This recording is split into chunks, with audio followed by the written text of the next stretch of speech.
New found that 9 in 10 adults feel anxious about the holidays approaching, with family conflict being one of the top reasons. So if you're dreading those invasive questions from your aunt or your cousin's unsolicited opinions, guess what? You're not alone. Joining us now to talk about how to avoid family fights during the holidays is Jon Gordon, co-author of Difficult Conversations Don't Have to Be Difficult. Welcome, Jon. Good to see you.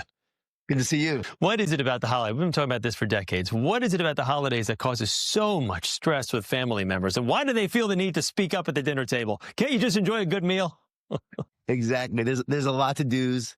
There's a lot of past issues with the family. There's a lot of things going on in your own life. We have a lot of to-do lists. We have a lot of shopping lists that we have to buy. Getting together with family is always a little uncomfortable. And so that could cause stress, but it starts in your mind first. You know, you can't be stressed and thankful at the same time. So if you're feeling blessed, you will not feel stressed. So the first conversation begins with yourself. And what should people tell themselves if they're sitting there and there's always that one relative who thinks they're the smartest person in the room, knows everything, got to have their opinion heard. What is it about that person that can't just, say to themselves, I'm actually just going to keep my opinion to myself and I'm just going to enjoy the company of others? It would be nice if some relatives did not speak, but that's not always the case, right? And so we have to recognize that our positivity is greater than their negativity. I always say, talk to yourself. Don't listen to yourself. Talk to yourself. Don't listen to the negativity of others. I had a dad who was a New York City police officer, undercover narcotics. He was shot a few times. He wasn't very positive, but every holiday he would bring the negativity, but I brought the positivity back. And I knew that my positivity was greater than his negativity. So you were able to offset his negativity, you said, with your positivity? I did. I mean, the kill him with kindness type approach? I did. And over time, what he said was, I learned not to be negative around you. So I became more positive because of you. All right, well, there you go. That'll work. So obviously, there are difficult conversations that are going to be had. So is it sometimes better to kind of get it out there in the open at the very beginning, or is it worse if you internalize and you just let it stew?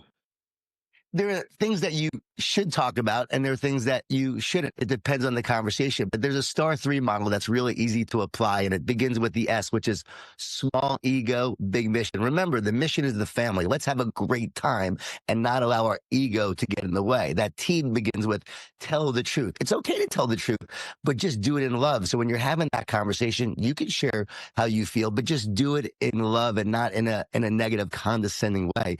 And the A is assume positive intent. So assume that the other person, even if they're bringing their baggage or their personal opinion that may annoy you, just try to assume positive intent in that person. And then there's an R, which is about rules of engagement. Make sure that you actually, I believe as a family, set up from the beginning. These are the kind of conversations we're going to have. These are the ones we're not going to have. Set it up from the start so you can actually have a great time. Yeah, well, ground rules are obvious. It's a great idea because I don't think there can be anything worse than every time you bring up a point, there is a negative counterpoint to it, no matter what it is, whether it's politics, athletics, it runs the whole gamut. After you constantly are, inundated with negativity, all of a sudden you just kind of say to yourself, you know what, I'm going to go sit this one out.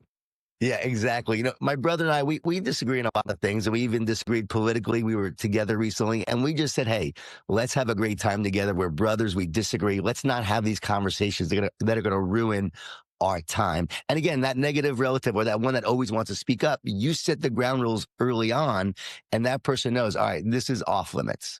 Jon, you gave some great advice there. We greatly appreciate it. We wish you the happiest of holidays and nothing but pleasant conversations from this point forward. I love it. You too. Jon Gordon, co-author of Difficult Conversations Don't Have to Be Difficult. We thank you for joining us, Jon. Good to talk with you. And you can get your copy of Difficult Conversations Don't Have to Be Difficult anywhere books are sold.